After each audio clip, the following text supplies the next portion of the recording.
When you take a look at the college football slate, there are some weird matchups for this weekend, and they're weird in that you forget that some of them are now Power 5 versus Power 5 matchups.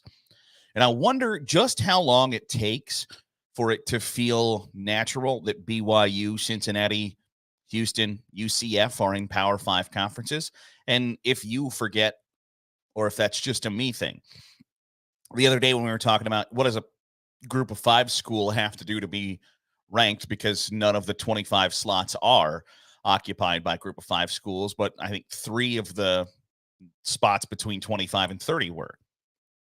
In reality, it's 2 because BYU is now in a Power 5 conference. But I forgot that.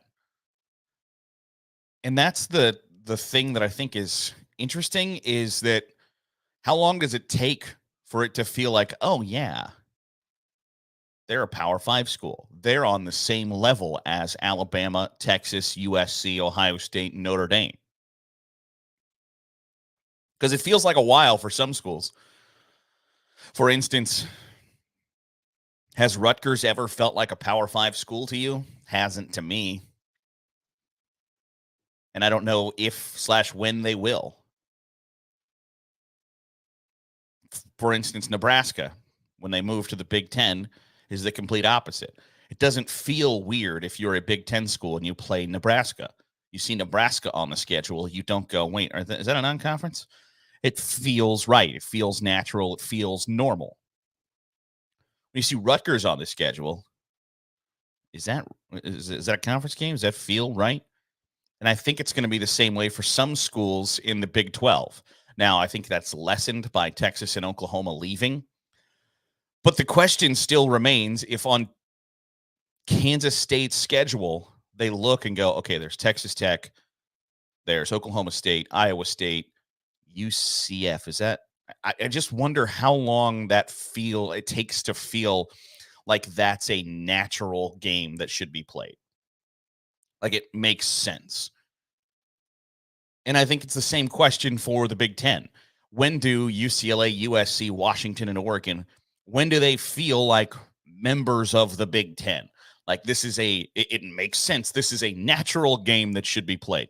I don't think the SEC has those questions with Texas and Oklahoma. Maybe Oklahoma a little bit, but as seamlessly as Texas A&M moved into the SEC, I don't think that there's going to be that same feeling with Texas and Oklahoma. I think for some schools, Missouri is still on that list of like, oh, wait, yeah, they're in the conference. That's weird. Similar vein, Colorado in the Pac-12. Does Colorado feel like a natural game for Washington State or Oregon State to play? No. But I'm sure that for a while that Arizona didn't feel like a natural game for Oregon State or Washington State or USC or Arizona State for Cal and Stanford. So what's that barrier? How long does it take? What's that time frame? And I don't know if it's on a case-by-case basis, if it's a school-by-school, because as a guy who likes Ohio State, I can tell you that the first time Ohio State played Nebraska, it wasn't like, this is a big non-conference matchup. It felt like a game that made sense and has since then. Every time Ohio State plays Rutgers, I think, why are we doing that? And that's one of the things that I think should have been a thought process of adding to conferences, conference realignment, conference expansion was, does adding this school seem natural? For Texas and Oklahoma, would they ever schedule a home and home with UCF? And would that game ever be a big time non-conference game? No. The same for Cincinnati, the same for Houston, likely the same for BYU. It's likely the reason why Texas and Oklahoma had larger aspirations than the Big 12. Would Michigan ever be interested in playing Rutgers every year if Jim Delaney 15 years ago didn't say, hey, we're gonna add these guys to the conference? No, probably not. So does that make them a natural fit? No, probably not. Would Wisconsin and Penn State and Ohio State and Michigan State and Iowa have signed up to play USC and UCLA? Yeah. Oregon and Washington? Yeah. I just wonder how long that feeling out process takes. That it doesn't feel like a big non-conference matchup anymore. Because you're going to lose some of that, I think, when these conference changes take place. And some of them, like we mentioned, already have. The fact that, it's a weird schedule for Oklahoma this year where they played on the road at Tulsa, not in the Big 12, out of conference, and then they're playing at Cincinnati and at BYU. And then they're home for UCF, and then Texas is at Houston, and they're home for BYU, and those are conference games. But if you give the schedule just a quick glance over, you don't think, you're like, wow, why are they playing? Like Oklahoma is at Cincinnati on Saturday. Big noon kickoff. And it should be a big atmosphere for Cincinnati, and I don't think it's a coincidence that the Big 12 put Oklahoma and Texas on the road at 3 of the 4 schools that are coming into the conference. I don't think that's a coinky dink. I'm genuinely surprised that neither Oklahoma or Texas are playing at UCF. But Oklahoma's playing at BYU and at Cincinnati, and Texas is playing at Houston. There was a bone thrown there to the new schools coming into the conference. And yet, I'm certain for Texas fans, when they go to play Houston, there will be a like, oh, wait, this is a conference game, isn't it? Like they got the same patch on their shoulder that we do. They got the same logo on the 25-yard line on their field that we do. It feels weird. And I think it's going to feel weird. When I was looking up the UAB schedule yesterday to slam Trent Dilfer for saying that a Saturday night SEC game is a better atmosphere than the Super Bowl, I went to Conference USA. UAB is not in Conference USA anymore. Neither is Charlotte or North Texas or UTSA or Rice. Conference USA now has Jacksonville State, New Mexico State, and Sam Houston State in Liberty.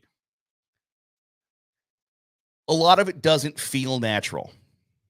And so I don't know when it will be real, but I also wonder, is it a problem? And I think it is to a point, because while college football is somewhat regional to the Midwest, Southeast, and then the West Coast, the knock is they don't care. The Northeast definitely doesn't care. Regionality, I think, still matters and should matter at some level, because you want to see the best teams in a certain area go against one another. Now, I don't think it's outrageous for Florida and Texas to be in the same conference. I don't think it's outrageous for Oregon and Washington to be in the same conference as Rutgers and Maryland. But it's how you decide who plays who and how you get those matchups. Because while nobody wants to admit that there are tiers in conferences, there are tiers in conferences.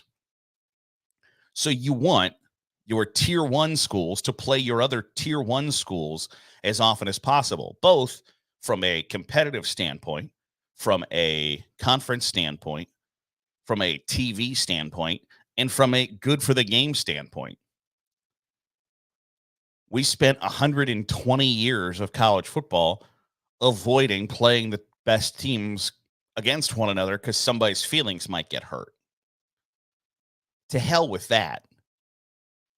If you're going to gobble up all these conferences and put all these power programs in all these massive national brands into one conference, then by God, it's a waste for Texas and Oklahoma to play Vanderbilt and South Carolina every year and Mississippi State.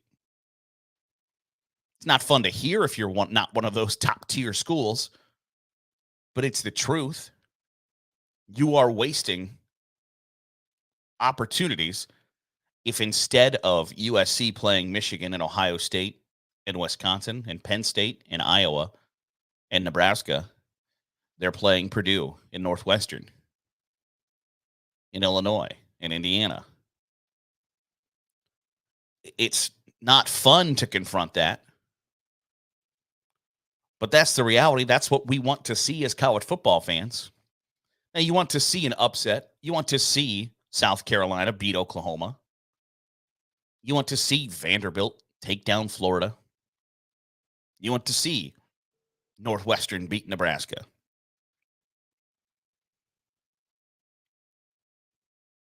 But I don't know how you balance the regionality and the idea that matters with also, I want to see USC play Ohio State. I want to see Washington play Michigan. I want to see Texas play LSU. I want to see Oklahoma play Alabama. I don't know how you find that balance. And I don't know what the best way forward is. But I think it matters. And that's why I'm glad I'm not the one that has to figure it all out. It's the Daily Huddle on Saturday Glory. I'm Garrett Searight. Thanks for making us a part of your day, however it is, wherever it is you're doing so. If you're watching on YouTube, hit the subscribe button. Give us the video a thumbs up. It goes a long way in helping out the channel. If you are listening on the podcast, drop a 5-star review, and we'll read them here on the show. There are, 6 games that feature ranked opponents playing each other, and then Florida State plays Clemson, and you could argue that Clemson probably should be ranked, but since they're not in the SEC and they have a loss, they're not.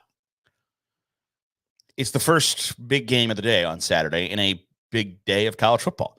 Florida State goes on the road to Clemson. So I'm going to give you my picks for the 6 games that feature ranked versus ranked, and then Florida State, Clemson.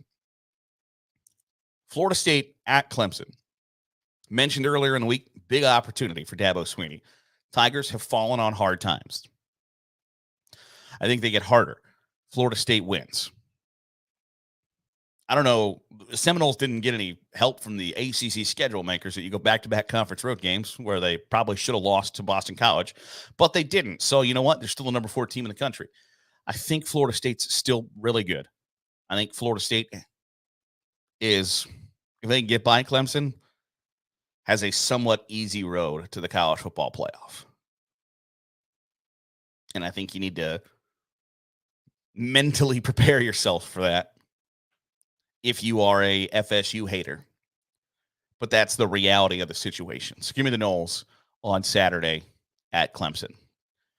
UCLA plays at Utah. Similar conversation of what we talked about earlier in the week with the coaches who have the chance to flip the script. I don't think Chip Kelly gets it done. I think Utah's pretty good. I don't think that they are college football playoff caliber, but they're in that list of schools who can finish in the 7 through 12 slots in the final college football playoff rankings. And if it was the 12-team playoff this year, I would say, yeah, they're playoff caliber. But they're not when it's just 4. So give me the Utes. The next couple are super, super interesting to me because Colorado is on the road at Oregon. They're number 19. Oregon is number 10. And for all of the love that the Buffaloes have gotten, all the publicity and the notoriety that Deion Sanders has brought that program, they're 3-0. They beat a team that played in the national championship game last year. They beat the brakes off Nebraska, and they went to double overtime at Colorado State. For all the love that they've got, they're still ranked only 19th. And Oregon is a 21-point favorite, which feels like a big number. Regardless of, and if it was last year's Colorado, sure, not enough number. I wonder if the fairy tale continues or if it comes to a screeching halt, because I'm here to tell you that if Oregon has the ability to pummel them. And I think they might. Whoever gets the first crack at shutting them up, and they're going to spend all week telling their players, our mission, our motive, what we are looking to do on Saturday is to shut Colorado up. I am here to tell you that is happening every week that they go without a loss. And it's only going to continue to roll downhill until somebody says, I'm going to wax you. And it's likely to happen. I don't know if it's likely to happen Saturday. I think it might be. But don't be surprised if that turns into a 70-21 game and Oregon keeps their pedal to the metal. Because Colorado going to be leaving the conference. Dan Lanning said in a press conference earlier this year when it was announced that Colorado was leaving, like, what has Colorado meant to the Pac-12? What have they won? Nothing? Okay, cool. I'm just here to tell you that if an ass kicking is possible, an ass kicking is probable in that game. So I'm going to take the Ducks. 21 seems like a lot. But if they can win by 21, they're going to win by 41. That's just my gut feeling on that matchup. That I'm here to tell you, Oregon has spent all week telling their players, yeah, it's been a nice story for Colorado, but it better end on Saturday. And if it doesn't, if Colorado beats Oregon, that snowball's just going to keep rolling downhill. Because I'm here to tell you that somebody, everybody maybe in the conference, doesn't like the way that Colorado is operating. And the first opportunity somebody gets to say, we're going to shut them up, they're going to shut them up. This next game is intriguing as hell to me. Ole Miss, number 15, at number 13, Alabama. I want to say Ole Miss badly. I want to say it. But I don't know that I can bring myself to it. Because while they're number 13, Alabama still has a loss to somebody that was frankly better than them. And I don't know that Crimson Tide fans are handling that well, but that's the reality of the situation. Texas is better than Alabama in 2023. Is Ole Miss better than Alabama in 2023? My gut says yes. My head says Nick Saban is really good at this. And he generally doesn't lose to guys that coach with him. But you've got an ex-offensive coordinator for Alabama as the head coach at Ole Miss. You've got the ex-defensive coordinator from Alabama at Ole Miss. They're going to know a lot about the Tide. They're going to know a lot about the weaknesses of those quarterbacks. Not just from what they've seen through 3 weeks, but from detailed up-close and personal information. My gut says Rebels. My head says Tide. So I'm taking Alabama, and it's the game that I feel the least good about. Because similarly to Oregon and Colorado, if Ole Miss has the ability to beat up Alabama, they're going to take it. I just don't know that game gets to a shootout, because a shootout would favor Ole Miss. High scoring would favor Ole Miss. But I think Alabama's defense keeps them in the game, cause a mistake here and there, give your offense short fields, or get a defensive or special teams touchdown. I'll say low scoring, tight game, Alabama wins. But I don't feel good about that prediction. Number 14, Oregon State is on the road at number 21, Washington State. Beavers. Done. I'm bullish on Oregon State. I think they're going to be a fun team that, starts like 8-0 and then kind of waffles down the end of the trail there. But I think they'll be fun until late October. And then things don't go so well. Beavers win Saturday. Number 24, Iowa at number 7, Penn State. If you've seen the video of Brian Ferentz, it's AI. He did not tell his detractors to take a ladder and climb out of his ass because they scored 41 points on Saturday. It is not real. Do I wish it was real? Yes. Yes, I do. But it's not. Iowa needs to average 25 points.